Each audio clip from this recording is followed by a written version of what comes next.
जय माई महाराज की। अक्सर यह प्रश्न मेरे सम्मुख आता है कि पर्व विशेष पर यथा दीपावली, नवरात्र इत्यादि पर क्या विशेष साधन करें।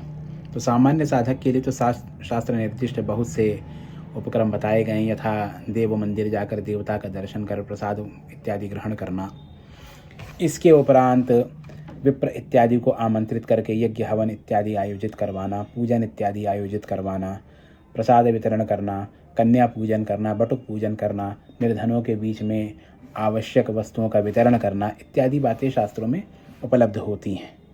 तो इस प्रकार से पर्वों का आयोजन किया जाता है। लेकिन शास्त्र यह कहते हैं कि जो कौल एवं त्रिक मार्ग में दीक्षित साधक हैं उनके लिए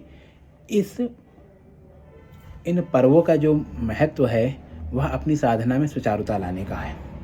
तो वो जो नियत साधना अपनी जो करते चले आ रहे हैं, जिस मंत्र की दीक्षा उनको प्राप्त है, जो साधन पूजन इत्यादि वे करते हैं, उन्हीं साधन पूजन इत्यादि को नियम पूर्वक यथा समय यथा स्थान करते रहना चाहिए। इसी बात को महामहेश्वराचार्य अभिनवगुप्त जी ने श्री श्री परात्रिमशिका विवरण नामक अपनी व्याख्या में कहा है। और इस वचन को सब प्रमाण अर्थात महामहेश्वराचार्य सोमानंद जी महाराज के वचनों से प्रमाणित करके उन्होंने इस बात को कहा है। और वे कहते हैं, महामहेश्वराचार्य सोमानंद जी महाराज कहते हैं, अत्र तु कुल पर्वाणि पवित्रम च इति सम्यकत्वम पूजा विधेय। तो ये जो कुल पर्व हैं, ये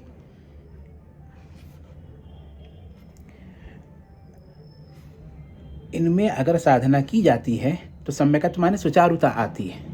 तो कुल पर्व पे जब हम अपनी सामान्य साधना को भी करते हैं तो उससे सुचारुता आती है। तो यह निर्दिष्ट किया गया है कुल पर्वों पर विशेष रूप से जो आपकी नियत साधना है उसी को करते रहना चाहिए। हाँ, इसके उपरांत अगर कोई स्वतंत्र रूप से चाहे तो देव मंदिर इत्यादि जाना, विप्र इत्यादि को आमंत्रित करके पूजन करवाना, ब्राह्मण भोज, कन्या बटुक भोज, निर्धनों के मध्य दान इत्यादि का वितरण, इस प्रकार के कार्य भी वो अपनी स्वेच्छा से कर सकता है, रोक कुछ नहीं है।